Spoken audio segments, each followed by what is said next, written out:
matches will play out? Prove it with Division 1 pick'ems. Follow along and put your predictions to the test. Each week, you can make your picks for both Valorant and League of Legends, or just stick to your favorite game. Predict the winners of our future matches and choose the players you think will have the biggest impact. Every correct pick earns you points. The more points you score, the higher you climb on that leaderboard. At the top, you'll find prizes waiting for you at the end of the split. It's easy to play, adds excitement to every match, and keeps you connected with the action all season long. So lock in your picks, track your progress, and see if you've got what it takes to top the Division 1 Pick'ems leaderboard.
Think you know how today's matches will play out?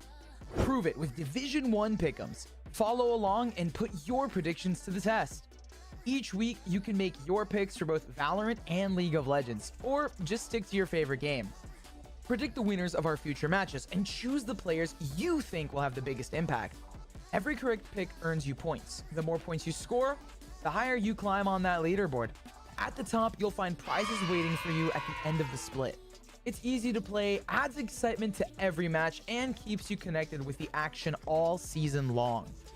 So lock in your picks, track your progress, and see if you've got what it takes to top the Division 1 Pick'ems leaderboard.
Think you know how today's matches will play out? Prove it with Division 1 pick'ems. Follow along and put your predictions to the test. Each week, you can make your picks for both Valorant and League of Legends, or just stick to your favorite game. Predict the winners of our future matches and choose the players you think will have the biggest impact. Every correct pick earns you points. The more points you score, the higher you climb on that leaderboard. At the top, you'll find prizes waiting for you at the end of the split. It's easy to play, adds excitement to every match, and keeps you connected with the action all season long. So lock in your picks, track your progress, and see if you've got what it takes to top the Division 1 Pick'ems leaderboard.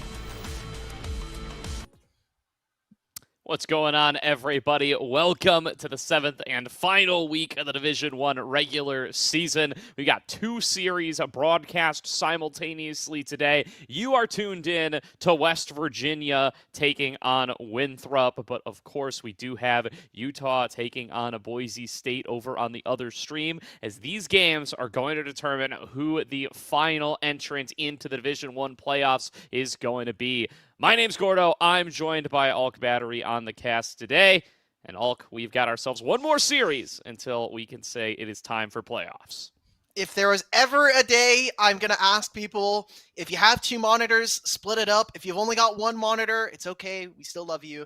Just split it up vertically on your screens. Make sure you have both the Twitch and the YouTube up so you can get this, because these two matches happening concurrently are going to have such a big impact on each other. As for Winthrop, they're already locked into second, but for West Virginia, there's a couple of lines that need to happen in order for them to still be able to qualify into playoffs. Yeah, certainly. So West Virginia looking to, of course, come up with the win for themselves today, but they also need their buddies over at Boise State to come on up with a win in order for them to end up with the record that they need and the head-to-head tiebreakers in order to make it into playoffs as that sixth seed. So Boise State, while already eliminated, have a chance to play Kingmakers and or Spoilers today if they are able to find their way into their first Division One game wins, as well as their first Division One series win. Yeah, let's we got to pump the brakes there a little bit there for Boise State. Just let's take our first game win and then we can move forward. For West Virginia, it's obviously less likely that they are going to win today's matchup going up against Winthrop, but we've seen crazier things happen. We've had a lot of weird things happen towards the end of the season. A lot of people playing role swap, mostly against Boise State for some reason. But it's going to be an uphill battle to climb, and they are the Mountaineers. This is their mountain to climb if they want to make it into playoffs, especially kicking themselves for their Week 4 loss versus Utah, as that is basically the head-to-head breaker for them. Yeah, that's certainly going to cause them to lose a little bit of control over their own fates, but definitely want to come in, put up your best performance in every series, walk away with a win one way or the other, and they have got themselves a hell of an opponent here in week number 1 as the Winthrop Eagles take to Summoner's Rift. They are going to have Wilson in the jungle this week compared to Rapid, who's played the majority of the reps here in Division 1. Also found out that West Virginia with a last-minute substitution, bringing in Ensues at support, as unfortunately old Cheese Wedge has fallen a bit ill. So substitutes in on both squads, but expecting the starters apart from those.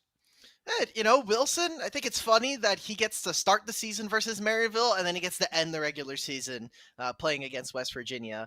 There's a little bit of symmetry there, and I don't expect it'll be much of a change in terms of performance. Ensues versus Cheese Wedge isn't too much of a difference, and Wilson will bring a slightly more carry-oriented style towards Winthrop, but aside from that, I don't think it should have a massive impact on the expected results of tonight, which, let's just call it how it is. Winthrop are 5-1, 11-3 in game score coming in.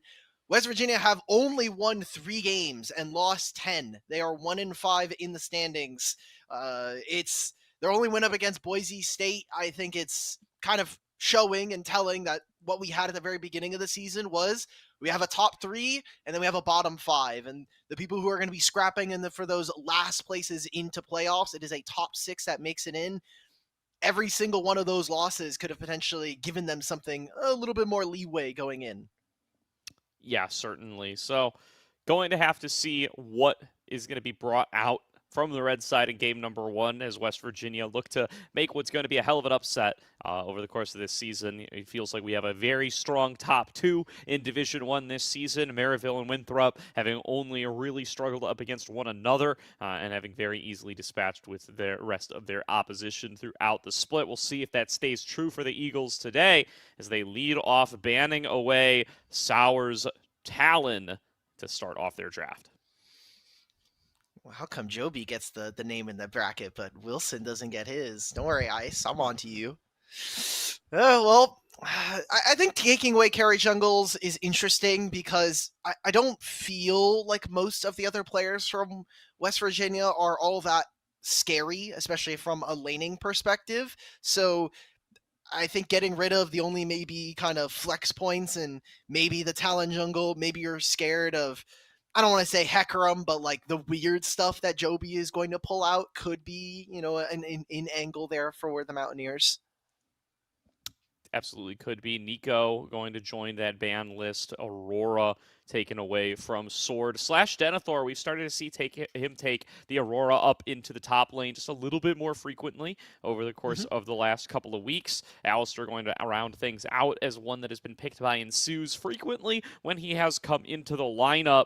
WVU going to have their final choice here. Going to move away from targeting Denethor, take away that Xayah from Mobility's champion pool. The Xayah-Rakan duo for Mobility and only 35. One that still remains to be feared. Does leave up a lot of the jungle pool, though. Wilson certainly has not been in the lineup each and every week, but we know that he'll go for the same Vise and Jarvans that Rapid will if the opportunity presents itself. But the first pick going to be Denethor's Scion. Wow. We've been mostly seeing a very big prioritization on mid lane just because a lot of the mid lane champions are so potent. And so taking the Scion, perfect. I think it's a really unique answer into West Virginia. While Scion itself isn't all that unpopular, I think having them take that away, Inox has been basically a strictly tank-focused player for this team. And I think the self counter pick is even worse. We're going into Yorick now. Like Sion's going to be unkillable. Morgana doesn't fix that, even if this is potentially a Morgana that's flexed into multiple roles.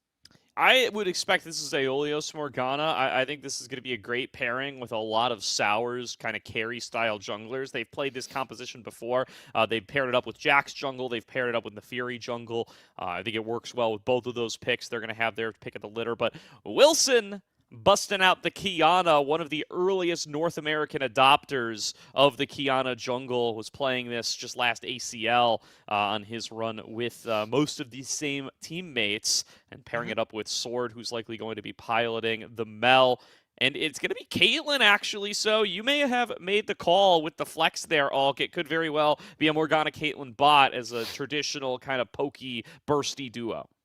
I'm okay. Look, but I like the setup that we have there. It gives us the flexibility, and for West Virginia, it allows for them to see a little bit more of Winthrop's draft. I will say, in a vacuum, I do kind of like Morgana into what they are showing. Mel does throw a bit of a spanner in the works for me, so we'll see how Sword is able to pilot, because this isn't the same kind of champion that's going to have individual agency as the game goes on, something that we've seen a lot from Sword, especially on things like the Orianna and the Rise, the ability to skirmish with your lane opponent, especially going later into the game on side lanes. So now we get to see the focus from West Virginia. It's going to be a double bot lane ban, getting rid of the Jinx and the Rakan.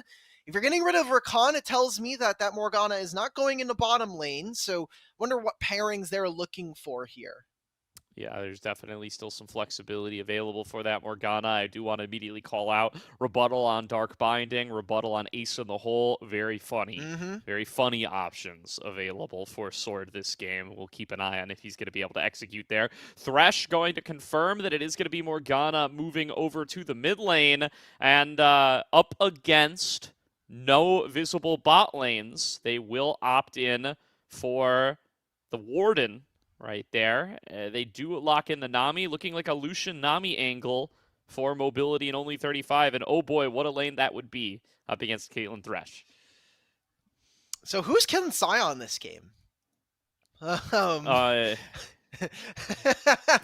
dinks. 5-item dinks. 5-item dinks. And reminder, by the way, that the way Soul Furnace interacts is that every Yorick ghoul that he kills, he gets bonus HP. So in this counter matchup, I don't think, and now we have Talia. All right, so we're just never killing this guy. So we have Talia Morgana as our mid jungle. Now this could be Talia jungle still, as she did get some nerfs a couple of patches ago, but either way, I don't think you really want to run into a Kiana at any point in your early jungle clear. She will just completely run you over in terms of damage, especially if we see something like an electrocute start. So I am very worried already here for West Virginia. They have an uphill battle to climb up against this Winthrop team, and I don't think this draft is doing them any kind of favors here.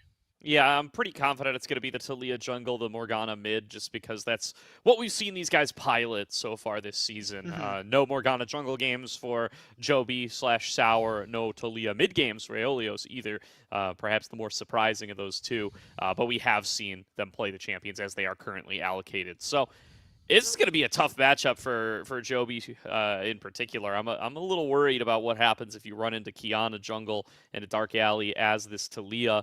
Certainly going to be some opportunities for some early assassination there. That burst damage can be very significant. And just going to be able to consistently shove in that mid lane as well with the Mel into the Morgana, at least until level 5 when you're able to fully clear out the caster wave with that Tormented Soil. But, I mean, it's tough anyway, right? You're going to certainly be able to clear out these waves faster and more easily with blowing less resources than the Morgana will. The W takes a little while to actually do its job. I wish Ensues the best of luck in this game because you have essentially 3 targets. You are probably going to have to land it, and by 3, I probably mean 2. It's either Kiana or it's Nami, because Nami eventually can just buy a Mikhail's, if not just outright buy it first item, and then you're down to just her and the jungler. And maybe the jungle's probably the more oriented pick. For West Virginia, this is entirely a draft that is basically going to be a pick composition. We are going to try and find one person. We're going to burst them out with Caitlyn traps, Morgana binds, all of Taliyah's kit. Boom, that person is dead. And then we have to wait for a couple of seconds so that our abilities can come back. We're very combo oriented in that manner. Whereas for Winthrop, all of it is deny, play space, dash away. We have a Nami wave. All of, like Mel's W basically counters almost this entire team at this point. And Sion is going to be nigh unkillable in this game, barring Caitlyn having 5 items like you're mentioning. So unless West Virginia can survive to the very late game, which I don't think Winthrop are going to give them the chance to, this is a game that we're looking at it from Winthrop's perspective, coming in already as the 2nd seed going into playoffs. You guys are definitely the overwhelming favorites here. And while I know it's a 30-second cooldown, it's still too much fun to talk about rebuttal to avoid talking about rebuttal. Rebuttal into Thresh, perhaps one of the best things to be rebutting is the death sentence because he stuns himself while he throws it out. So it will hit him in the face unless a teammate intercepts it for him, and he cannot yoink himself anywhere, so he will just sit there and be stunned for the duration of the hook. He can flash. He can flash his own hook. That is an option. He will get the cooldown reduction that he gets for landing a hook when he hooks himself, so there's a little bit of a benefit to be had there, but no, all in all, it's rough to have a lot of these abilities rebuttaled back at you. The Morgana binding, of course, is going to be very punishing. Ace in the Hole's the funniest. We'll see if that actually comes to fruition at any point. Probably will, frankly. I mean, a lot of the Caitlyn play pattern is to just chuck that thing out when you see people, especially in the later game where it's just negative to your DPS to sit there channeling ultimate in the middle of a fight, and that means Sword's going to be there with the interception quite frequently. So tough news for WVU. Also, nobody on WVU who can really tank the Ace in the Hole. So maybe just never cast that ability if you're Dinks. Actually, that might be the move coming into the mid to late game. You don't even get the time to actually properly react to it, because regular Caitlyn ult, you see the line, you have it come towards you. When it's rebuttal, there's no line. It just goes straight back immediately. Yeah, it's almost express at that point. So you have very little time to be able to react to it. If we're talking about this from Winthrop, I think that some of the pain points for this team is outside of Sion. If Denethor is not able to match, then their front line isn't all that great. You're waiting on basically a 25-second ability for the rebuttal to come back off of cooldown if it's used. So Nami is really susceptible to being caught. Maybe there are some play patterns in the early game where levels 1 through 3, we could maybe see Dinks and Ensues actually get proper fights versus mobility and only 35 in the lane. That's kind of the only way that I see West Virginia enjoying the game. Maybe the first 5 to 8 minutes of the game is enjoyable, and then everything after that's going to be very miserable. If it goes to plan. If it goes to plan, that is a big if. But we'll find out if they will be able to execute here. Favorites, Winthrop University, locked in to 2nd seed for Division I playoffs. looking to round out their season on a high note up against West Virginia. The Mountaineers fully stacking top side to start off here. Doesn't seem like they're going to meet anybody. Sion is sitting in the river brush. And for everybody who might need context, I will hold as Denethor more than likely to get out here. But nice. Great dodge, Denethor. No notes. He's out. He's free. I'm kind of taking a look at Keystone runes while we're here. Ooh, Mel's going for a flank. What is Sword doing here? Oh, we're fighting. Come on. We have first strike on Kiana. We're going for Glacial Augment Thresh here, and it is going to be Phase Rush Morgana. Interesting choices here. Yeah. So for now, going to be backing on away. Plenty of vision layered on down.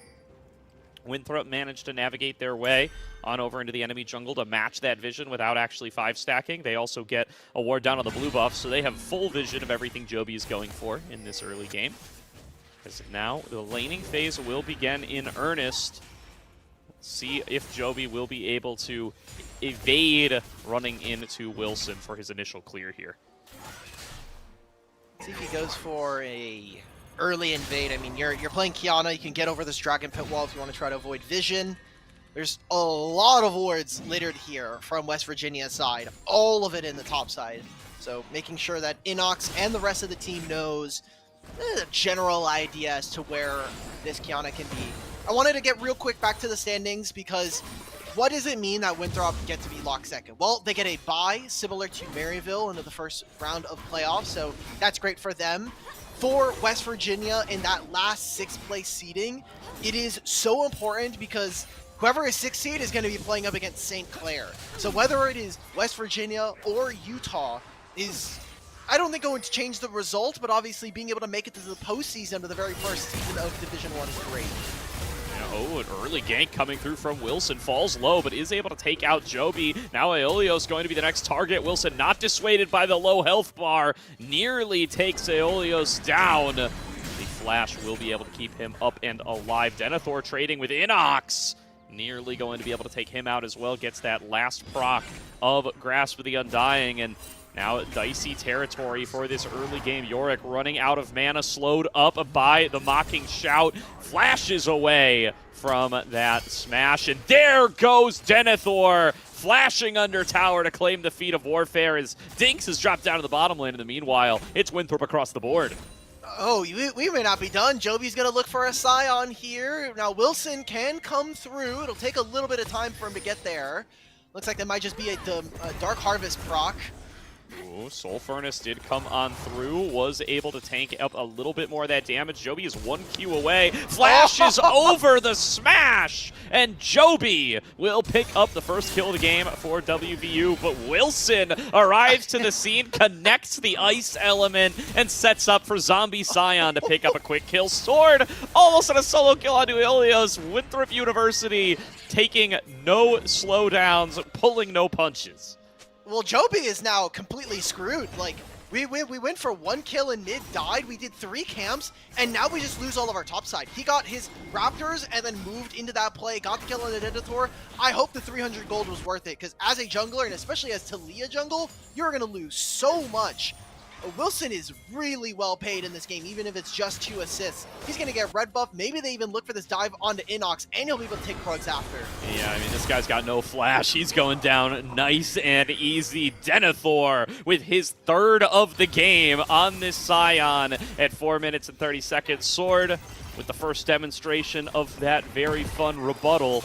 Going to just toss a couple of rocks back, and Sue's landing a nice hook, but the bubble might be even better, setting up for mobility to step forward. Dinks with the wrong direction on the 90 caliber net will fall to mobility and only 35. Joby coming down here to try to get involved, but this is dicey territory. He might just have to return to his bottom side camps.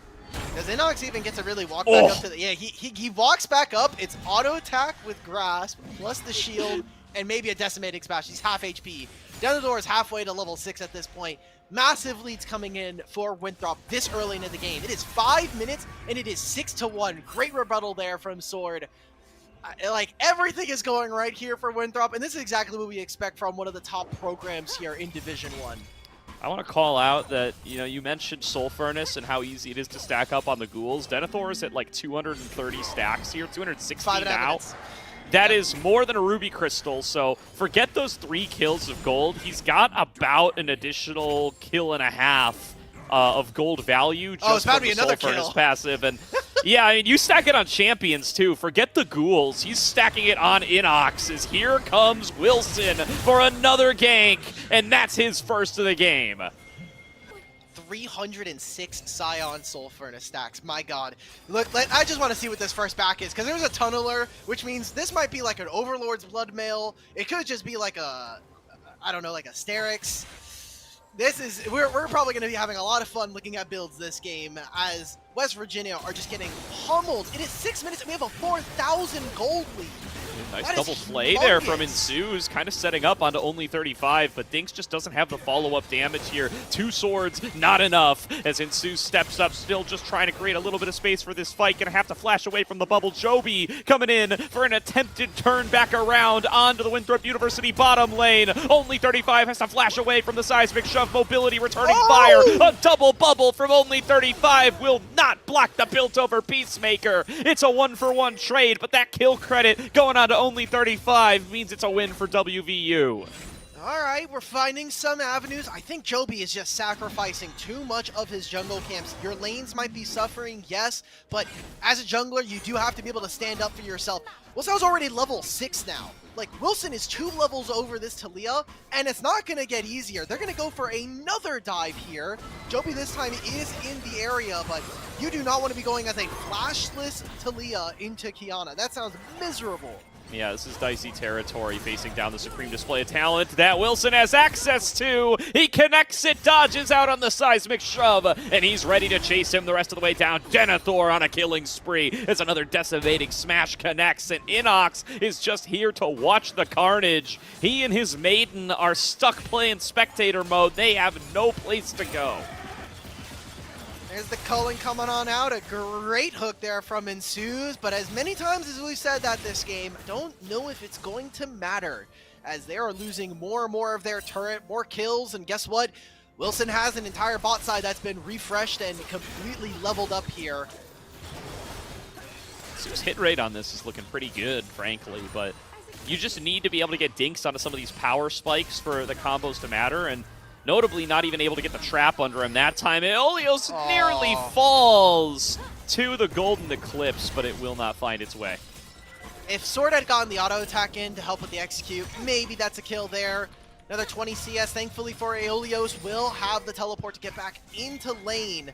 No objectives quite taken yet, but I'm going to chalk that up to the fact that it is an 11-kill game at 8 minutes, and 9 of them being on Winthrop. They are just trying to overrun their opponents from the lanes, and maybe we'll pick up some objectives, maybe on the way out if we really feel like it's pertinent. I think getting to Denethor, or getting Denethor to 100k health is a little bit of an objective there, and he's well on his way.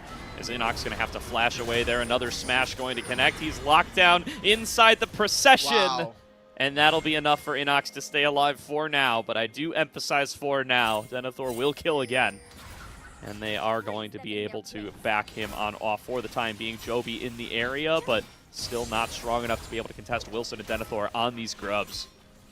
I wonder if Tunneler, Longsword, and Giants belt Scion with like 400 remaining HP and like maybe 10% mana is enough to beat a full health Talia at level 6.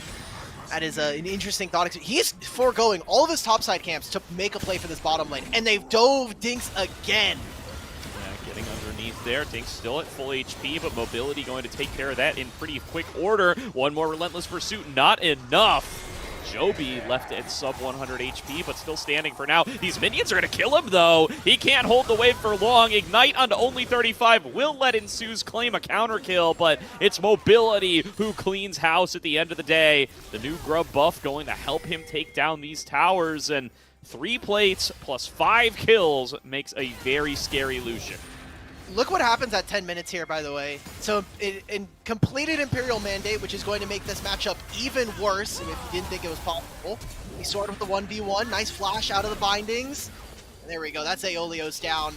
Lucian's gonna back be finished with his Essence Reaver. I imagine Sword is gonna milk one more plate from this mid lane turret and then back, and we're gonna have completed items across the board for Winthrop at the 10.5-minute mark.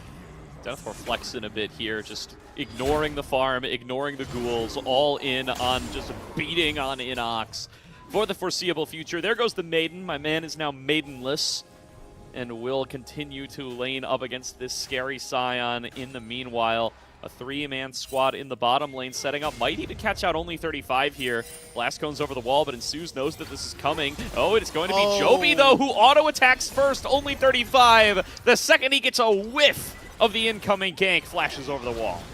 Mobility looking for a little bit more. Getting in on towards Dinks. Only 35. Going to claim the credit off the tidal wave.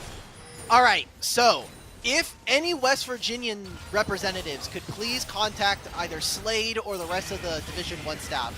I'm going to hold this as Joby does just get completely ran down, and maybe it's going to be Ensues as well. I think Joby has auto attack on. It's possible. I do think that that's certainly the case. I don't know what Slade's going to do about it. It's a viable setting in the game. I want to see if, you know, we can get some clarification. I think it'd be really funny if the jungler is the person that has auto attack on. It makes sense, right? You're mostly hitting jungle camps. Oh my God, Wilson.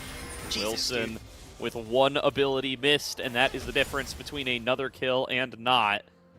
But I do my man's not beating the auto attack allegations, though. No. Okay, I do in fact believe that that is probably the case.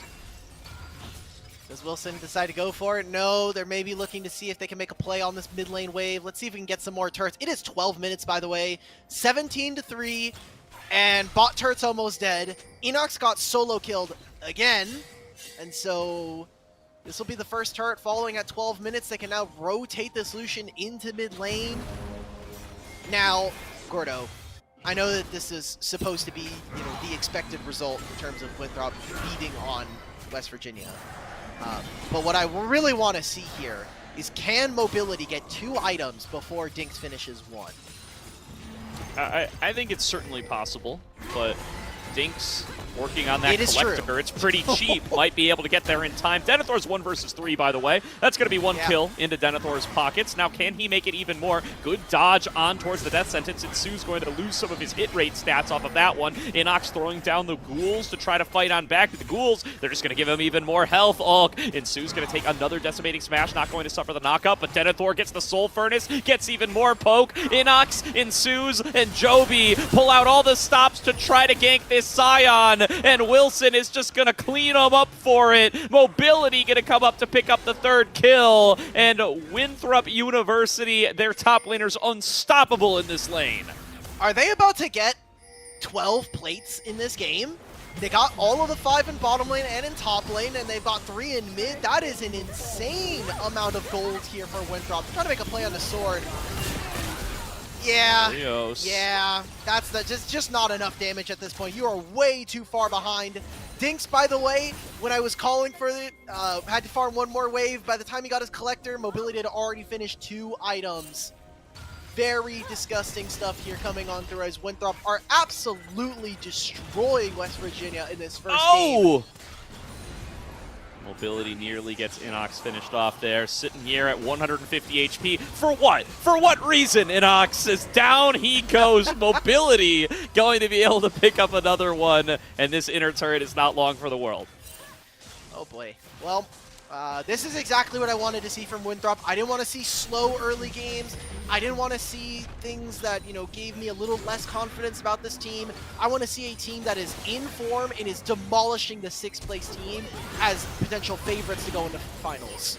Yeah, definitely, you know, a little bit of an interesting test as to just how dominant some of these top programs look when facing off against some of the lower performing teams here in Division 1. We got to see a very recent 13-minute win by Maryville up against Boise State, and now Winthrop going to look to match a performance like it here as they tear through West Virginia. Dinks getting chased down. Mobility may be low on health, but he's got enough to finish his mission. 2 more to the pockets of Mobility. My bot lane at 15 minutes is 14-2. I'm sure Tails and Artemis are very happy about this one. Mobility definitely limit testing, probably feeling himself with how well this game is going for the team. Denethor with the behind the back flank. Yeah, coming on through here. Want to point out he is at 1,000 Soul Furnace stacks. He's going to keep stacking them up here as he gets Insu stuck up against the wall. Culling will tear through Joby.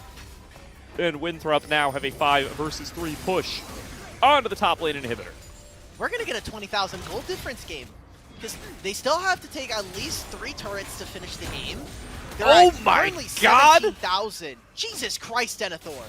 The Soul Furnace damage is just absolutely ridiculous. Oh, great spacing from Dinks, though. Here comes Ace, and the whole sword wasn't able to block it. It almost happened. He has 4,000 HP and 900 stacks right now. Almost 1,000. Here we go. Oh, they're going to kill Denethor? No! Splash away from the grab. Dinks is chasing down. He does the reverse pilt over Peacemaker 90 caliber net combo. Unfortunately, it works the same way forwards as it does backwards. Denethor healing more HP from only 35 than he takes from Inox. And he goes dominating as he claims his 7th kill. Now Wilson unleashed. A chance to chase down the entire WVU roster. And a massive supreme display of talent will display Wilson's superiority over WVU. Nearly a triple, but enough to clear out the base regardless. Holy crap, Winthrop. Okay. I know we're styling on our opponents here, but that was pretty clean coming out from them. I appreciate the fact that Denethor even got a kill for his troubles on the way out of that play. We are now at 17 minutes. Denethor is going to move forward with this ultimate. There's a Herald being taken while this is happening, by the way. Wilson's just decided, I'm not there for the fight. You guys can win a 4v5. I'm pretty sure you could win a 3v5 at this point. And Ulk, that was the rare unstoppable onslaught for Nexus turret damage. Denethor hit no human targets. He just did a little bit of damage to the Nexus turrets. There's going to be a kill onto Joby, making it a 4 versus 5. And going to be even fewer than 4 before too long. The Maiden doing its best to defend this bot lane inhibitor turret, but it's going to fall before too long. Mobility now going to step up, getting a couple of those double shots in onto Aeolios. And Suze and Aeolios doing their best to clear out what waves are remaining, but they're going to lose one of their lives for it, as the damage from Sword's Mel cannot be negated. And Suze looking for another hook, going to find its way onto one of the little grubbies. Thanks to these turrets falling down all around him, no chance to be able to disrupt anything with the death sentence, as Mobility and Denethor just take them down one at a time. Shelly charges into the fountain to be able to get the knock-up that ends in Sue's life. It is a clean ace for Winthrop University as they close out game number 1 in 18 minutes. 18 minutes, 36-3. 22,000 goal difference between the two teams. And I think that appropriately shows the difference between a team like Winthrop here and a team like West Virginia. Absolutely does here. I mean, it's an expected result, but it always ends up feeling unexpected when you see it play out on the Rift. Winthrop University finding each and every angle available to them. And as you said, starting to style a little bit at the end there. Wilson going in 1 versus 4. Denethor pulling off some 1 versus many plays as well. Mobility, not one to be left out either. And all of them come out with ridiculous stat lines for that first game. Very, very disgusting. I mean, we came into this match saying, look, if West Virginia win, it is a huge upset. It's one that puts them into playoffs contentions. If they are to lose here today, unfortunately, because of their week 4 loss versus Utah, they will no longer be able to make it into playoffs. But still, in the manner in which it happened, still very surprising. Even across our top teams playing against some of these lower rated teams, it's still not as quite dominant, unless maybe it is like you were mentioning, a Maryville versus a Boise State like that. Yeah, I mean, opportunities are still here. I mean, 18 minutes, pretty fast. Not the fastest we've seen this season, but pretty dang fast. Gonna keep our eyes now on if they can improve on that time. I mean, that's another thing to keep your eye on if you're going to have a little bit of fun as we get towards the back end of this series. Or West Virginia going to need to show us a different look to try to put up a little bit more of a fight up against Winthrop, as I do think it starts with that jungle matchup, right? Sauer is a player who really can find a lot of these really good matchups and play some of these harder carry junglers and get rolling early on, but Talia into the Kiana, not really working out. I think Joby just made a lot of unfortunate mistakes. Like, a lot of them also not unforced errors. These are ones where he does 3 camps, comes mid lane, and then loses his flash, right? And dies. And then he skips his entire top side, except for his Raptors, to go top lane and doesn't even get anything for it. Like, he goes 1-for-1 in the trade versus Denethor. I feel when you are playing these carry junglers, you have to recognize that sometimes your lanes are not going to do well. You have to be strong individually. And even Talia is not that strong individually. So it's not even just from like a draft perspective, but the decisions we're making from West Virginia are just not sound. Yeah, certainly. So going to be a rough showing from WVU for game number 1, a dominant showing from Winthrop for that game number 1. Both these teams going to take some moments to collect themselves coming into Fearless Draft game 2. 10 champions off the board. We'll see what new looks these teams can show us in their second game after we take a quick break. But don't go anywhere. We'll be right back with round 2 as Winthrop University takes on West Virginia University. Think you know how today's matches will play out? Prove it with Division 1 pick'ems. Follow along and put your predictions to the test. Each week, you can make your picks for both Valorant and League of Legends, or just stick to your favorite game. Predict the winners of our future matches and choose the players you think will have the biggest impact. Every correct pick earns you points. The more points you score, the higher you climb on that leaderboard. At the top, you'll find prizes waiting for you at the end of the split. It's easy to play, adds excitement to every match, and keeps you connected with the action all season long. So lock in your picks, track your progress, and see if you've got what it takes to top the Division 1 Pick'ems leaderboard.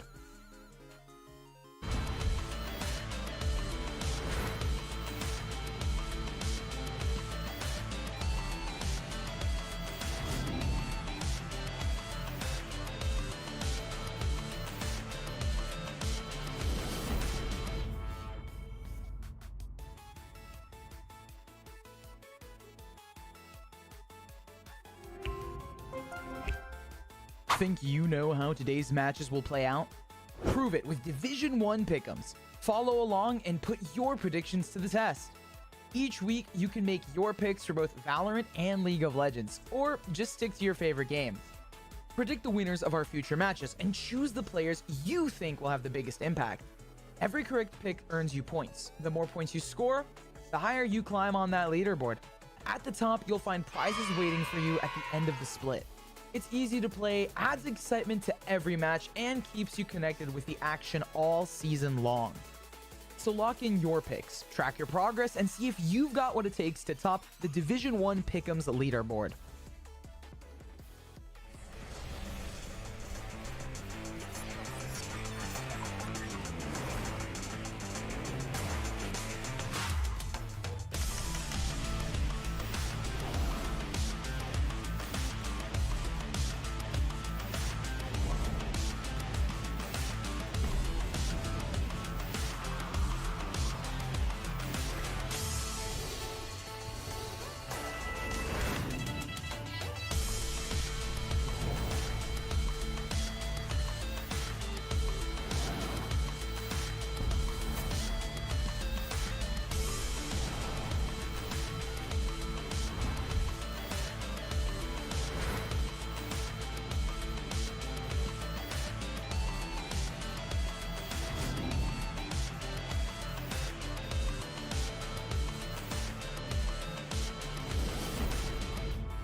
Think you know how today's matches will play out?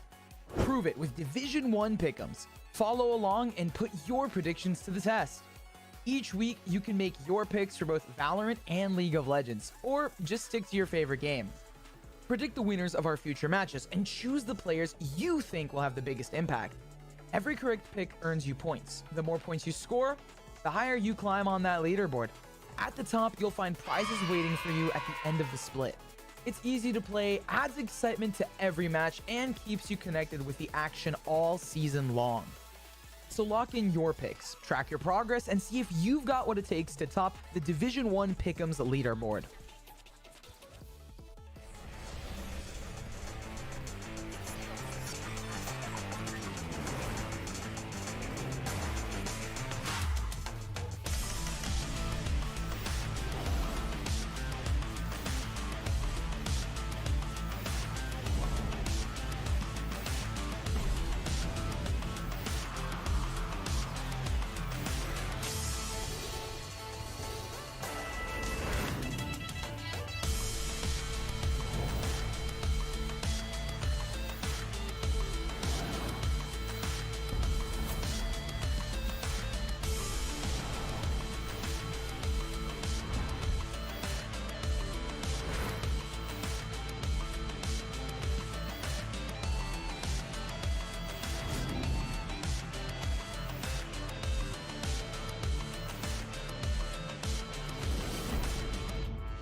Think you know how today's matches will play out? Prove it with Division 1 pick'ems. Follow along and put your predictions to the test. Each week, you can make your picks for both Valorant and League of Legends, or just stick to your favorite game. Predict the winners of our future matches and choose the players you think will have the biggest impact. Every correct pick earns you points. The more points you score, the higher you climb on that leaderboard. At the top, you'll find prizes waiting for you at the end of the split. It's easy to play, adds excitement to every match, and keeps you connected with the action all season long. So lock in your picks, track your progress, and see if you've got what it takes to top the Division 1 Pick'ems leaderboard.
Welcome back, everybody, to tonight's broadcast of Division 1, where West Virginia University are moving over to blue side as they find themselves down 0-1 up against Winthrop University.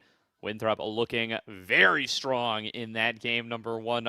Let's see what WVU can do to try to change their fates coming into the second game, knowing that at the very least that Kiana and that Scion are not going to be staring them down this time. I guess, yeah, true. I think there were some less champion specific interactions that we were unfavorable towards as we were watching that game. So I don't know, like, for West Virginia, are we going to be prioritizing trying to see what Joby's matchup is going to be? Or are we going to be looking to get Aeolios a comfortable blind? Because it seems like he doesn't really want to play a lot of the standard mids like Ryze, Orianna, and the like. So what else are we going to see from this guy? And I mean, for Winthrop, now you have counterpick. I feel like a team that's this flexible and especially at this high of a level is going to hopefully cook with a counterpick. Indeed. So maybe going to have that opportunity over the course of game number 2. The Jinx going to join the ban list this time, so that's going to leave the Xayah up. I wonder if this is sort of giving a little bit of lip service over to a potential first pick Rakan or something like that to try to make sure that that duo doesn't make its way on through. Otherwise, perhaps just a little more concerned with that last pick counter pick, potentially going over to only 35 for some sort of enchanter to make that Jinx a little bit more dangerous. We will find out here as Talon, Nico, Alistair going to be the bans away from the Winthrop side. As someone who has only 35 at over 3.5 deaths, and he only had 1 death on the Nami, I'm really hoping it's not an enchanter game from him, please. Oh, don't worry, he's got you. Even if it is an enchanter game, he's got you, brother. I'm gonna just ping only 35 in the chat with, "Hey man, I need a Rella or Nautilus this game, brother." And he's just gonna post the Turkish girl meme again, as he always does. We're gonna get a Kaisa from Mobility, the champion he was able to get a pentakill on 2 weeks ago. So we'll see what more we can get from Winthrop. It seems more of that playmaking style. They want to play a little bit more aggressive. And hey, Mel's not a snowballing champion, but Ari can definitely get some things rolling for him. Yeah, we are not dissuaded by the presence of the Featherstorm. We are going for a full dive composition here. We'll give over the complete Xayah Rakan combo over to the side of WVU. Nice little bot lane duo for them in this second game. Pretty much viable in most matchups here, especially up against the Kaisa, where you will have a slight range advantage. There's going to be the Cassante locked in here for Inox, another all-rounder who should be able to do just fine regardless of what Denethor locks into it. Very curious to see if Denethor going to seize on this opportunity. Could go for his signature Camille. There's only 35 on the rel. Alk, he's got your best interests at heart. All right, I need him to die 3 times this game, please. I need to beat LeBron James. All right. I'm just going to leave that for later. We're getting into the second phase of draft. I like the Camille shout out. I think also a Gnar is in order as another champion that Denethor would love to play into the Cassante. And a lot of different things that I think he could take abuse of. We'll see what the answers are from West Virginia, as now they have to think about what are our answers into Ari. What are we thinking about there? We still don't know what Joby is going to have to do, and one of these players is going to have to blind, considering Winthrop are hiding some of their roles. Yeah, definitely. So you're curious to see what the other ban here is going to be. It's going to be Annie, so just trying to take away champions that are going to benefit this kind of kite back, punish the all-in style that Winthrop have kind of locked themselves in with, given the two carries that they have selected here. They're kind of dive or bust at this stage. Will be the Viego take it away from Wilson as the final ban from West Virginia, as the pick does go over to Winthrop's side. I mean, there's a whole suite of divey junglers you could go for here. The Vi, certainly one that stands out as a tried and true duo with the Ahri, but they're actually going to save jungle for last. They're going to snap up that Gnar that you mentioned. All right. So let's see. Wilson, I think this is really smart from Winthrop. They know that Joby is kind of the X factor for this team, and so let's get counter pick. Let's make sure it's something very comfortable. It's going to be a Vex. Okay, look. In theory, in a vacuum, I think Vex works really well into Ahri. It works great into a Rel. There's a lot of options here. It's just, mechanically speaking, we've already seen that there's a bit of a gap there. Now we're going to have Jax in the jungle. Like, I think Wilson has plenty of different options he can go for, whether it's actually going to be more of the assassins that we've seen from him. If there was ever a time for like a Kha'Zix game, I feel like it has to be now. We're getting Nidalee. Oh, boy. It's dangerous stuff, Hulk. It's looking to be another heavy snowball game from Wilson. At least that's what he is hoping for. I do like to see the Jax coming through from Joby. He is generally a player that prefers to be on these sorts of carries, as we've mentioned time and time again. I think this fits the style they're kind of going for here. They have a lot of great capabilities to kind of punish some of this aggression coming in from the dive comp of Winthrop. I like the stylistic option of the Vex as well, like you mentioned. I think it has great opportunities to be able to really abuse that knockdown, abuse that fear, abuse the constant refreshes you're going to be able to get on your shadows based on all the dashes that are going to be coming through from WVU. I mean, basically every champion's got one in the tank, and champions like Nidalee and Ahri going to be spamming them consistently. So you're going to get that passive backup quite frequently, and you've got great tools to be able to make use of it. You know, the Jax, the Xayah, they love getting an opportunity to just sit there and bonk for a little bit longer when you do get a powerful fear off. So I think WVU have the tools. I think they've got a much more cohesive composition this time around, and I think it's well drafted up against Winthrop. It is that execution, though, that you're going to have questions about based on how early and how hard Winthrop were winning the straight-up laning phase in game number 1. So I did want to point out something, talking a little bit less about this particular match, but we've been talking a lot about standings, about last-minute playoff implications. In the time it took for us to get through 2 drafts, a whole game, Utah and Boise State are still going at it in game number 1, which, again, I asked at the very beginning, if there was ever a day for you guys to multi-stream or watch both streams at the same time, today is the day. It is the last day of the regular season, and that Utah versus Boise State series has huge implications for who is going to be able to make 6th place here. And it's funny that they're playing at the same time, because it just means that West Virginia could try their heart out. We could be living in another universe where they smash Winthrop in game number 1, and then we're like, wow, we're so excited. But then all of that could come crashing down with a couple of different results going the other way. Yeah, putting in the call for Boise State right now to see if they can get a little bit of help out. But first, they've got to help themselves by being able to show up against Winthrop in this game number 2. Not doing themselves any favors with the game number 1, but can always turn that series around. We are back to parity. Again, we like the draft. A chance to show a little bit more here and to shock the Division I world with a potential upset here up against Winthrop. It's always possible. The tools are there. We'll see how they'll be able to do in this second game once we get loaded on in. Very excited to see Vex. I don't know what's going on with Vex getting a little bit more popularity lately, but gotten to see it in a couple of different stages. And it's a pick that, listen, it's not the best champion in the world, but I think It's super niche. It's super niche, and it's got some cool mechanics to it. I think someday it will have a space in competitive. That day maybe after buffs, but it will have a space someday, and that will be an interesting day.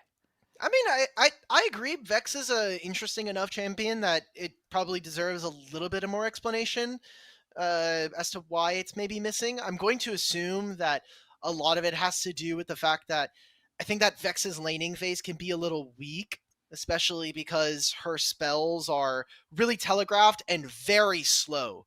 So you know when you're going to be getting hit with her Q, you have a general idea. And most of the mid lane matchups are not particularly favorable to her. Like, you think about what the mid lanes are right now, like Aurora eats her alive with the amount of burst damage that she has. The auto attack passive on Vex is also not the most, I think, interesting or like the best kind of ability for her to utilize. It's great to lower the fear, but then I have to trade an auto attack and versus a spell with an opponent, and I would just much rather just hit these guys with another spell. Let's just keep it a buck. The other thing is the personal space shield is huge. I think that's a little underrated. I think it's a 1-to-1 ratio. I could be a little wrong on that, but we'll check in the background. It's a very, very powerful shield, though, for over ratio that is a little uncommon. It's a high base. You're way off. Yeah, we're just gonna take you off the broadcast for that one. It's really? 0.75. It's 0.75. That's not really way off. That's still a high ratio. That's okay, higher. A 1-to-1 and 0.75 is definitely that's you are 25% wrong. I'll take 25%, babe. I'll put that in my Twitter bio. All right, only 25% wrong is the nicest thing anyone's ever said about my. By the way, her highest ratio is 0.75 on her W. Her passive, no ratios. Her Q, 70%. Her E, it scales up to 60, and her ult is 20 and 50. Like. This all sounds like an argument in my favor. It's her biggest ratio. It's a big ratio, man. Listen, Orianna. It's basically 1-to-1. Orianna gets like 0.4. All right, like most champions do not get ratios that are this good on their shields, especially champions that build full AP. So it's a strong shield. It's gonna get very big, and that works well in this sort of anti-dive kind of setup. In addition to the fear, in addition to the ability to punish that kind of dive and that kind of mobility. It's going to work out well for Aeolios here if he is able to keep himself at a safe distance, if he is able to position himself in such a way where the personal space is enough. It'll give you that extra flexibility. It'll let you survive a little bit longer. It'll give you the chance for Inox and Joby and Suze and Dinks to get some return fire in and to punish this sort of playstyle that Winthrop is going for. You know, I wish I had my glasses on my desk so that I could push them up, because it's actually a 0.45, not 0.4 on Orianna. Protect. Let's go, man. Okay. That's even less. Okay. That's even less wrong. Who wants to do math on broadcast? How wrong is that? It's way less than 25%. I would agree. We are doing some live updates. We are waiting to get into games. Sorry for everybody at home. I know you'd love to hear more of the Alk and Gordo podcast here, but that is saved for Tilt Proof. It's 12.5% wrong, by the way, for those keeping track. Okay, nice. Utah did just win game number 1. Very close bout, it seemed, between them and Boise State, but unfortunately not able to take it. Still possible if they're able to close out the series. We'll see how close that can be. But I'm coming back to this draft, and the things that don't fill me with a lot of hope here, I think the Nidalee is a little too fun.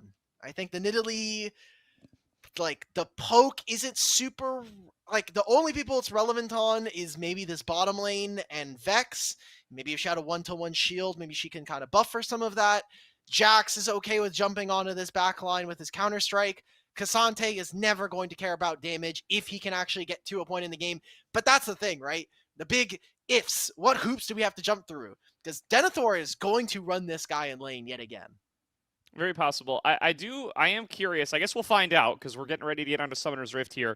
Are we sure that these players are playing these champions? Because in game number 2, after a dominant game number 1 against Boise State earlier this season, Winthrop off-rolled for the second game. They are not doing it here. No. We're not calling that. I really hated all of the teams decided to roll swap for a game and ruin all their stats. Like trying to get only 35 deaths was really annoying because guess what? He played like a jungle trundle game. I'm like, Indeed well, this he is did. just useless information. So great noise being added to the stats by not all of our players, but some of them. We'll see what else we can get.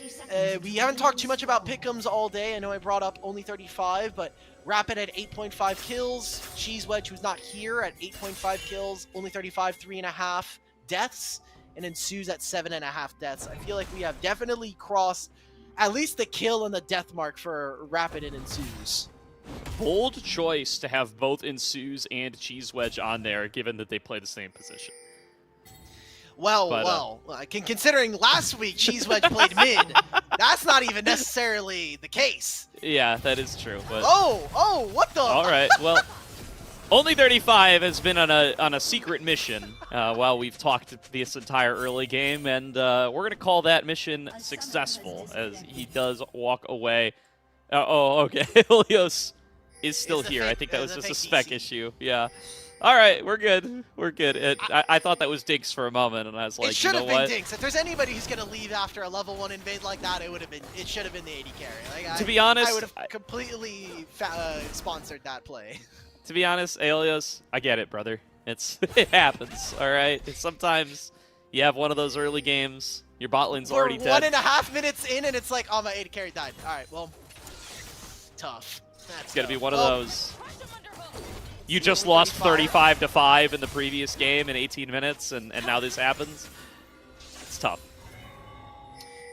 For right now, we are getting an early invade of pretty shallow wards coming on through from West Virginia. Is only going to spot out the Raptor wards. And now that we see Wilson cross through the mid lane, he has to know. Joby knows. Oh, crap. That's all of my jungle camp. He didn't even finish the Gromp. Wait, he did 2 camps, went bot? What is Joby doing? He's just running bot lane?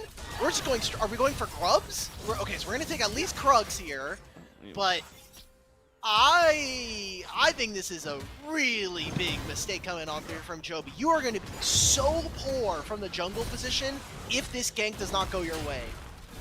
Yeah, it better. Speaking of early ganks, Wilson did go for the level 2 Nidalee gank at pre-2 minutes in mid lane.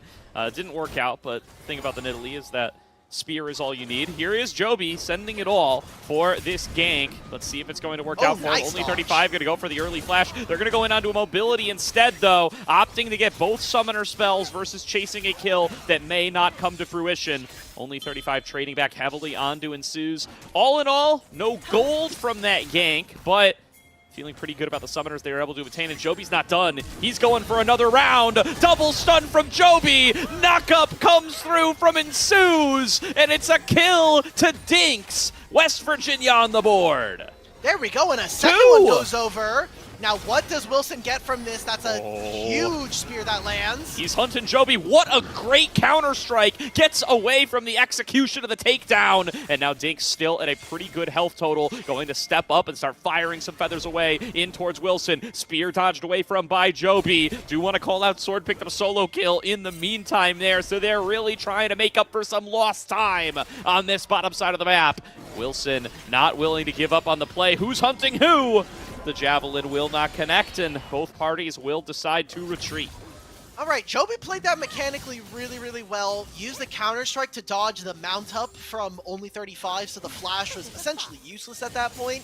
And the takedown. Knew that exactly, and was able to do very, very well up against the Nidalee at the very end of that play. So mechanically speaking, good. They even got 2 kills there for Dinks to get him at least back into this game. Mobility, a pretty big differential when it comes to the items. Coalfield's Warhammer versus a longsword and refillable is not really comparable here, and does at least buy some time and buy at least some gold, much needed for West Virginia. Ooh, double stun comes in from only 35, but Ensues going to take this fight further. I mean, this is Zaya Rakan, the Blade Caller, not quite finding the snare there. A rough loss for Dinks. Could have potentially turned that into a very favorable trade instead of a slightly favorable one. But still, nonetheless, a fine start to this bottom lane. Don't pay attention to the CS numbers. Just look at the fact that a double kill was given over to Dinks. Only 35 and Wilson, though, setting up for a potential dive here. Joby's nowhere nearby. He's currently finishing off a wolf camp. Another solo kill in mid onto Aeolios. We are keeping track of how many times our brandly fresh jellied observer Ice is missing out on kills. That is 3 of them in this game. Man, yeah, we were talking about what priority Flaming Ice would be. I don't think he expected it was going to come from you, Ulk, but it's a postseason. Do what you must. It's postseason. It's okay. It is not postseason yet. It will be soon. But there's an invade coming through from Joby. Going to start taking away these birds. Wilson maybe will run into him, but is focused on Krugs for now. So Joby scraping back a little bit of CS here. And I'm going to be honest, all in all, for how rough it felt like that early clear was, and the fact that he was invaded, Joby not doing too bad. Yeah, Joby's doing good for themselves. The only issue is as a jungler, this is going to happen a lot of times. You're going to press tab and go, what the hell is happening in my lanes? We got those 2 kills, and now my solo laners have died 4 times between the 2 of them before 6 minutes. Pretty big deficit starting to be grown here by Winthrop as they continue to slam their opponents. On level 6s for both top laners. I think Inox is just dead. He has no flash, and Denethor is completely spacing him. Yeah, does have the little shield to sweep back away, so Inox will be able to keep himself standing for the time being. Wilson arriving in mid lane. Aeolios has the fear ready, but hasn't even gotten a chance to use it. He's still level 5. My man is not going to be able to get that Shadow Surge anytime soon. Here's Joby coming in for the backup. Gets a nice little trade there up against Wilson, but does need to watch out for these skill shots. Good dodges on both Charm and Javelin, but only 35, a little bit less dodgeable. Oh no, Joby gets himself back in. Only 35 here for the response. Aeolios going to get hit by the knockup. Shadow Surge is available, but it's not going to be recast in time. Sword on a rampage, 2-0 for Winthrop. And this is where the game starts to get really difficult for West Virginia. The Mountaineers losing access to more jungle camps. It means Nidalee's going to be accelerated. It means that now we've got our bot lane involved, and this is a 7.5-minute Malignance here for Sword. This guy is paid 4-0 to start off this game on this Ahri, and I don't think he's going to really be stopped for most of this. I don't think Inox is going to have the time to get the gold to be a relevant tank for his team. I think Joby, with the amount of gold, I mean, you're going for a Trinity Force first. You're really not going to have time to build any kind of real resistances outside of whatever you get from Grandmaster at Arms. Absolutely, and love to see a game like this from Sword as well. Oh yeah, and I'm going to hold that thought for a second. Inox taking a lot of abuse underneath the turret. Will be able to stay alive, though. Denethor going to back on away. Joby covering for what he expects could be a dive. Aeolios going to be here as well. Joby jumping forward, gets the double stun. Aeolios arriving to try to back him up. Going to find the fear, get some good damage down on towards Wilson, but Joby taking way too much on the back end. And here comes Sword to try to clean up the play. Goes unstoppable, feared back away for a little bit, but not going to be enough to stop him from chasing down Aeolios. Still trying to get that passive back, trying to find some space, but no flash, no mobility. Means he's going down. Joby at a sliver of HP, going to try to contest on his Gromp. But I'm going to be honest, man. Joby, even if you get the Gromp, my man, you're not going to survive. Just going to have to call it quits on that one. So, 2 members died in that play, and the only trade for the Mountaineers is that they got the blue buff. Joby was able to smite it, and that's about it. Maybe even getting themselves a turret plate here for Dinks and Ensues, but that is not enough in my books. That is a 4,000 gold difference here for Winthrop, and the Eagles are flying high as now it is just Wilson who's going to take these grubs uncontested. I imagine that we could see West Virginia try to leverage the bot priority with the fact that you know that this Nidalee is going to be on the top side of the map, but there's just so many jungle camps that this Jack still needs to get through. You're always afraid of only 35 still being able to move. I don't know. Well, that's an all-out from Inox, trying to get a little damage onto Denethor, but fortunately Denethor can transform as well. So when he's in that mega form, he absorbs it just fine. Inox going to take a lot of damage in trade.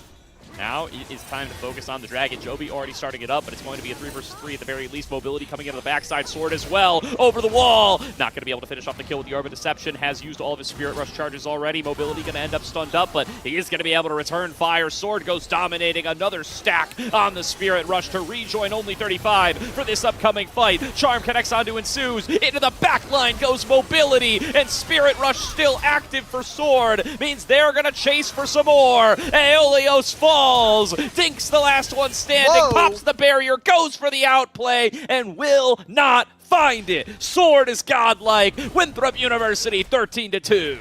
They didn't even get the dragon that I thought they were going to. Winthrop just chased them off of the play. They get all of those kills. So 4 members of Winthrop, or 4 members of West Virginia end up falling. Denethor's gonna get a solo, and all Joby can do is watch, maybe even help get this next top wave in.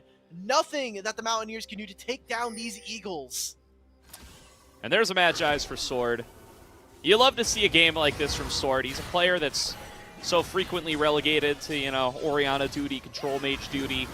These last couple of weeks, he's gotten to put on some carry pants. He's got this great Ahri game right now. Got to play the Jason, the LeBlanc last week against Stony Brook.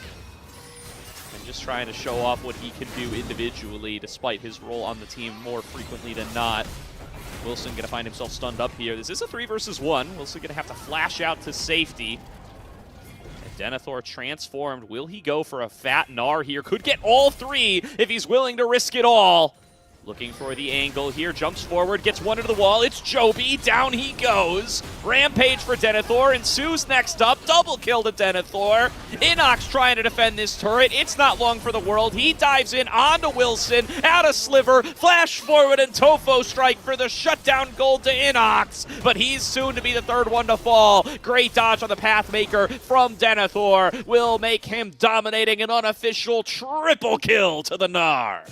Oh, they're gonna make a dive, go down on a Dinks. Good luck, brother. No Featherstorm, no Flash, no Barrier, no hopes, and now it's gonna be no gold here for West Virginia. An entire wave that he's gonna be missing out on, even more plates. We're at 12 minutes, 18-3. We're keeping it at a blistering pace here from the Winthrop Eagles, as they are just dominating every single lane. This is exactly like we saw in game number 1, except now it's Sword who is running the game and not Mobility. Yeah, the solo laners, the stars of this one. 14-0 between the two of them, and I don't think it's going to stop stacking up there. You do have your 1 death on only 35. We'll see if they can find themselves a couple of more. Oh my goodness, the damage out of Denethor is just absurd. He runs down Aeolios and will get that solo. He's moving into Sword's territory to try to upstage him in kills now. It's only 35, and Wilson will find Joby. Joby gets his own red buff. It's all about the little emotional wins at this stage, but Joby jumping over the wall gets the Guardian. Only 35, not going to reach him in time. It's Mobility who cleans up the kill instead, and Sue's trying to pop the quickness, only gets it onto 1 before he's stunned up. Taken down, only 35, taking up the turret like a true support would, and Winthrop will clean house. I would like to ask for all of the directors, and maybe even Slade, if we're even allowed to show this. This is some gaming that is going on here. West Virginia are getting pummeled on repeat for what's going to potentially be 25 minutes straight. Yeah, it's been a rough series if you're here as a West Virginia fan. And there's going to be a dive back in for Sword, getting himself another one. Joby going to get pulled back in. It's going to shortly be another set of kills to the Ahri. Spirit Rush stacks resetting at all times. Aeolios not even here to profit from it. And it is 25-3 on the scoreboard as Winthrop looks to break open the base. Only 35, I'm begging you. You need to die 3 more times. You need to die at least like 3 more times in this game, please. I'm begging you. You only need 2 please. For the pick'em. I know, but like 3 just to make sure. 3 to really like sell it that we're doing this for the pick'em. Oh, that's an ultimate that doesn't land. I think that means only 35 survives, so I'm sorry to break it to you. Oh, the knockdown, though, on the wait. crash down. Good stuff, exhibiting the mechanics of the Vex as best as you can. Unfortunately, Inox not connecting his follow-up CC. Only 35 going to scoop back in ensues. He's stuck in the 1 versus 4. These Tofo strikes just don't connect, though. And here come reinforcements. I got bad news for the West Virginia fans, as only 35 will stay standing. It's a double kill to Wilson. Denethor into the back line. He'll take down Aeolios. And West Virginia are routed. Winthrop turned back the push off their reset, and they're going to crack open the base. Oh, here comes Sword with a huge Spirit Rush. He's trying to find Dinks. Dinks lets loose with the Featherstorm, but it's just not enough at this point. Legendary 11-0-7 on this Ahri. Look, they may not have caught an only 35. I'm going to lose to LeBron. West Virginia are going to lose to Winthrop. That's going to be the end of the regular season. Oh, an opportunity. Down goes only 35 for the second time. If they can make a stand, there's an opportunity, but it will not manifest. Mobility kiting around the edge, firing away with the plasma procs, goes dominating, not to be upstaged by his solo laners in game number 2. Dinks trying desperately to get something back, flashes away after he picks up Wilson. Insu's going to try to stall a little bit longer on towards the Nexus. Inox is up in 2, Joby is up in 3. Inox rejoining the rest of the fight as the second Nexus turret falls. Denethor going to start to work on the Nexus, but quickly realizes that he's about to be outnumbered. Sword is out of mana, and Winthrop will have to retreat to fight another day. The Pick'em's still alive, Ulk. Oh my god, okay, I need one more. All right. So, we get back into this game. It is still a 12,000. Oh my, please, Inox. No, it's there's no damage. Well, they're going to try their best anyway. They're on to only 35. They're pulling for you all. Wait. Shadow Surge connects. In goes Aeolios. Yes! Down goes only 35. But the rest of the members, what can they find at the back end? Sword is already spirit rushing through the rest of the team. And with all the resources blown onto the rel, there's no chance of stopping the Winthrop University mid laner. Dinks fighting up against the minion wave, but they're going to have backup soon. My solo laners from Winthrop are 25-0. Like, I don't know how else to illustrate the massive gap. This is similar to game number 1. This is the Denethor 1v5 TP. 16 minutes in. Now it is completely reinforced. This is going to be the only fight. And, I mean, Sword just obliterates Joby. Yeah, it's too late for this to be considered a fight, all because everybody forced back into the fountain. There's no Nexus turrets left standing. Denethor getting left out to dry a little bit, but will stay alive for now. Still has enough health to work with. Just going to start firing away on towards the Nexus. He wants the kills, but he wants to preserve his KDA. In goes the double knockup. Great fear found by Aeolios. Wilson will fall, but the rest of the team will not stay standing long enough to prolong this game. It's a triple kill to Mobility. Denethor goes legendary. 28 kills to the solo laners as Winthrop will end their regular season with a 2-0 sweep. They died between 2 games 10 times on the side of Winthrop. And that was, I think, almost 80 kills for Winthrop in their favor. That is a massive gap coming on through, and exactly what we expect from the number 2 team playing against what is looking like to be the 7th place program here in Division 1. I mean, Winthrop, we talk about their excellence all the time they're on this stream. You even look over at their Valorant counterparts, and they are currently running for top 2 over in that league as well. So a great showing from both sides of the program here in Division 1. Yeah, and as we round out the regular season, it does look like for League of Legends Division 1, it'll be West Virginia and Boise State as the 2 teams we'll bid farewell to for our inaugural season. It's been great seeing them over the course of this regular season, but now the playoffs will move on towards top 6 territory, where Utah will be moving on as the 6th seed. I believe at this stage, the Boise-Utah series has no impact on the standings, and this series will lock in our 6 playoff teams. There we go. So now Utah are officially our 6th place team. They will be going up against St. Clair in the first round of playoffs. It is a double round robin best of 3 bracket. And that'll mean that also we're double getting elimination, right? Double elim, yep. We're getting Stony Brook versus OSU. The real battle for who could actually, this is the one that matters. The regular season one, that was fake, guys. That was fake. I'm still pulling for OSU. We could bring it back, guys.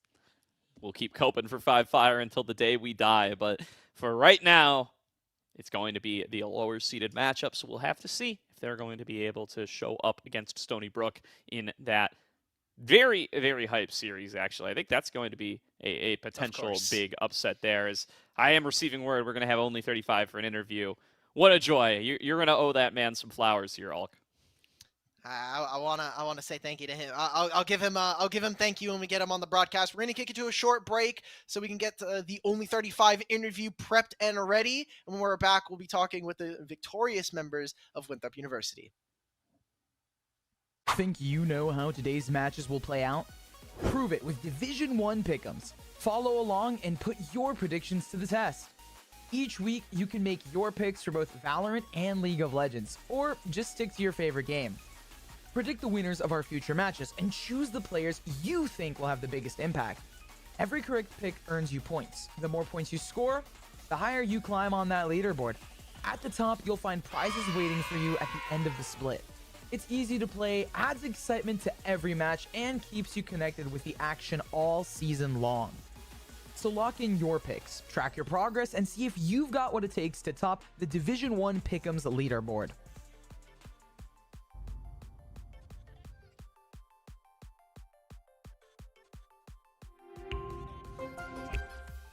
Think you know how today's matches will play out?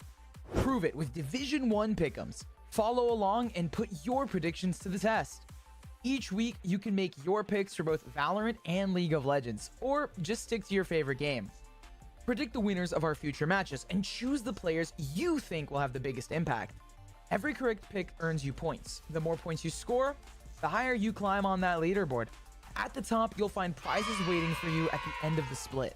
It's easy to play, adds excitement to every match, and keeps you connected with the action all season long. So lock in your picks, track your progress, and see if you've got what it takes to top the Division 1 Pick'ems leaderboard.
Think you know how today's matches will play out?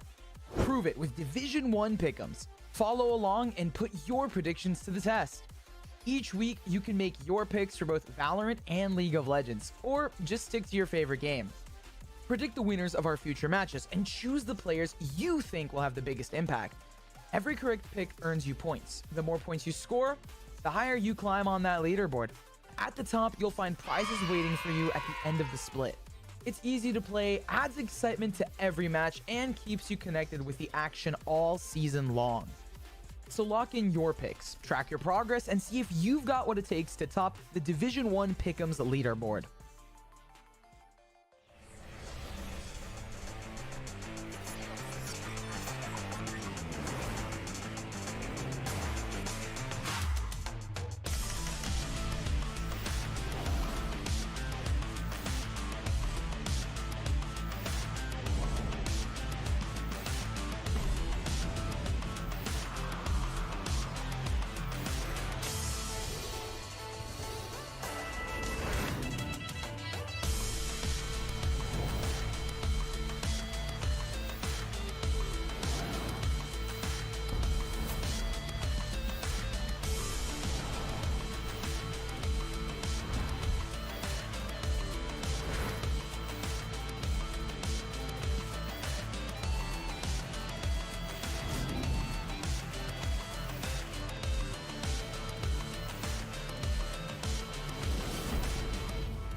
Think you know how today's matches will play out?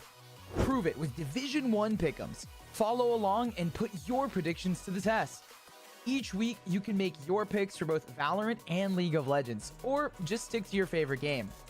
Predict the winners of our future matches and choose the players you think will have the biggest impact. Every correct pick earns you points. The more points you score, the higher you climb on that leaderboard. At the top, you'll find prizes waiting for you at the end of the split. It's easy to play, adds excitement to every match, and keeps you connected with the action all season long. So lock in your picks, track your progress, and see if you've got what it takes to top the Division 1 Pick'ems leaderboard.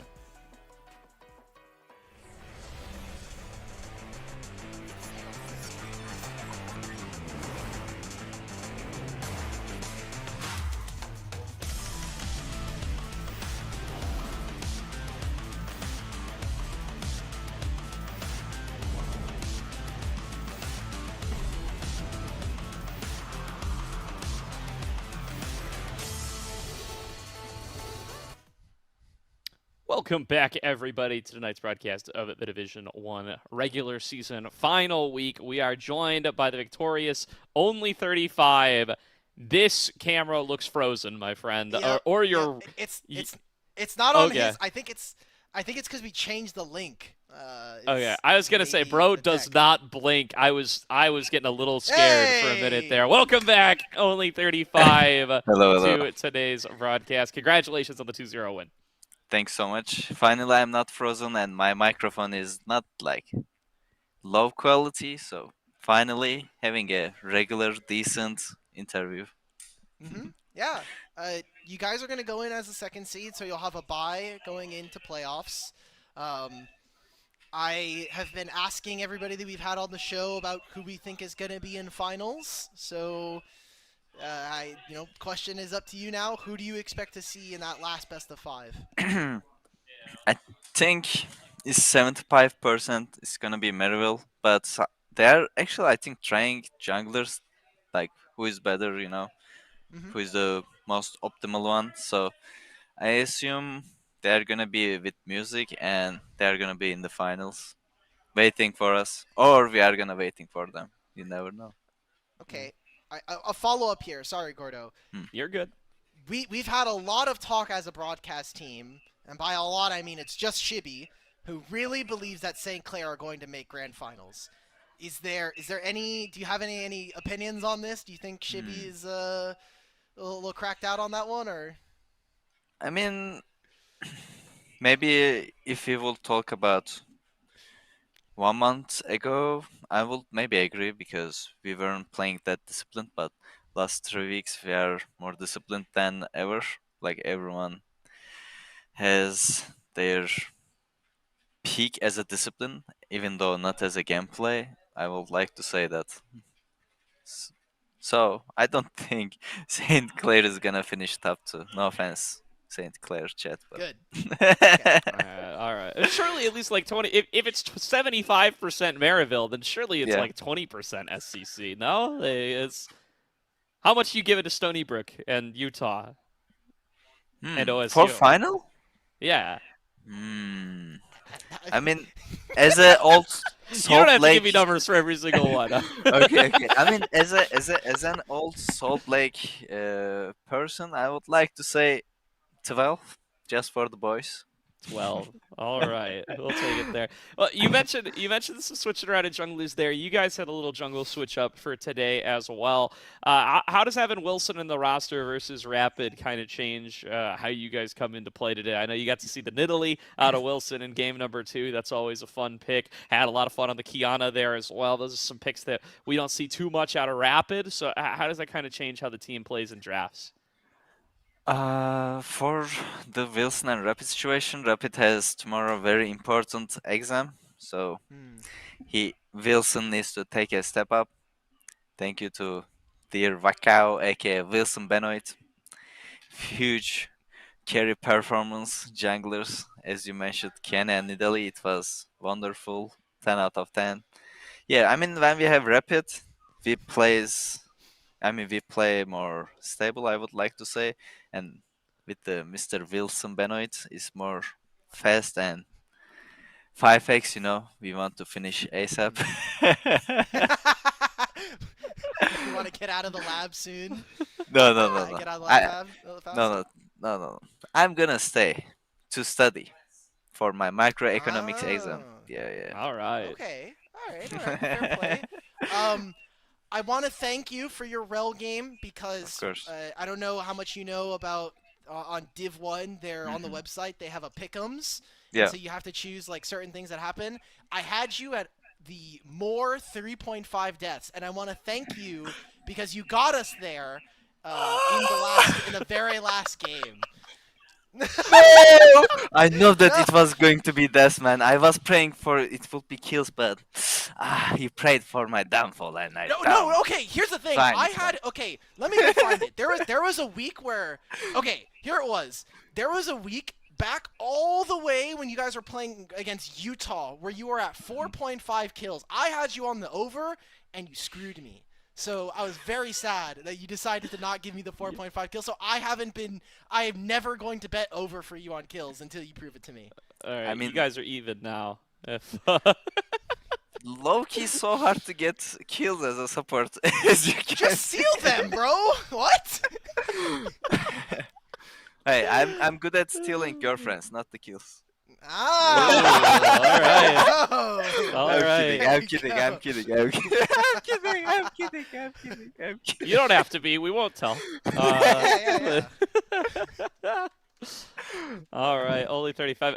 Halloween coming up this Friday. You guys have got yourselves a little bit of break time before the playoffs start. You guys course. even have more break time because you've got to bye in that first round as the 3rd through 6th seeds are duking it out. What are you going as for this Halloween only 35? You got a costume planned Okay. out? Yeah, of course, of course. Wait, I got to show you guys something. Okay, that All right. was my last week's kind of makeup issue. Oh, all right. Oh, let's go. But okay, it's a bit I shining, can see it. I but can see the eye makeup. A Yeah. little glared on the other Yeah. side, but I got it. for this Friday, I ordered some Attack on Titan jacket. Either I will be Eren okay. Yeager or Erwin. Oh, okay, cool. That's awesome. Yeah. Dig it. Are the rest of the boys also dressing up, or is it just Uh, like you yeah. and- Okay. No, Noah will be pull up his work clothes as a clown. I mean, he didn't want to waste his money, so he will just. He will just get Oh. something from his wardrobe. But I'm not Beautiful. kidding. He will be clown. That's perfect. No, you that's okay. Perfect. Beautiful. But I don't good. know the rest. Okay. So, yeah. Good stuff, good stuff. All right, only 35. Well, it's been a joy to have you on. Last word goes to you as always. Anybody you want to shout out? Anything you want to say to those tuned in for okay. the last D1 regular season game? Okay, today I need to special thank to my non-real girlfriend. She was really supportive today in my mind, and I couldn't get this win without her. So thank you for living in my head. Let's go.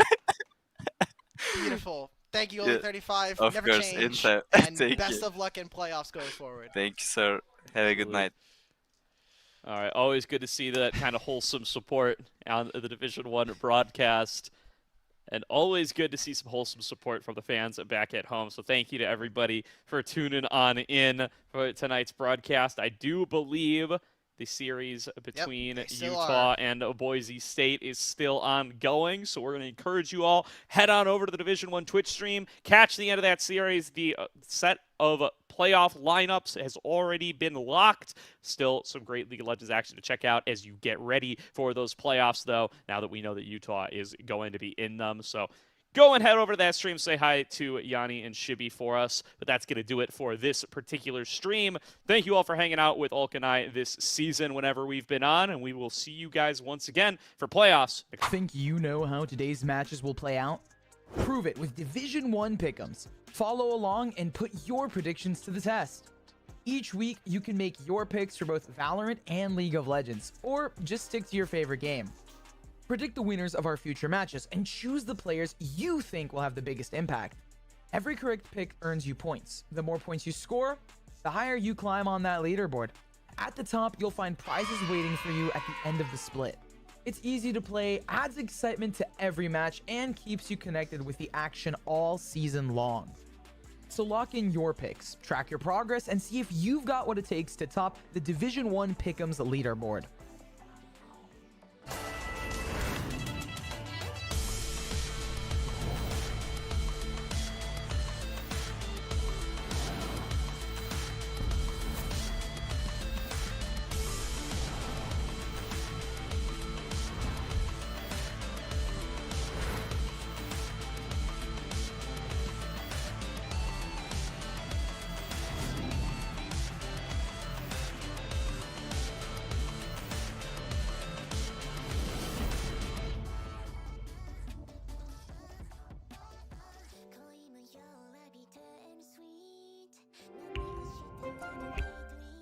Think you know how today's matches will play out? Prove it with Division 1 pick'ems. Follow along and put your predictions to the test. Each week, you can make your picks for both Valorant and League of Legends, or just stick to your favorite game. Predict the winners of our future matches and choose the players you think will have the biggest impact. Every correct pick earns you points. The more points you score, the higher you climb on that leaderboard. At the top, you'll find prizes waiting for you at the end of the split. It's easy to play, adds excitement to every match, and keeps you connected with the action all season long. So lock in your picks, track your progress, and see if you've got what it takes to top the Division 1 Pick'ems leaderboard.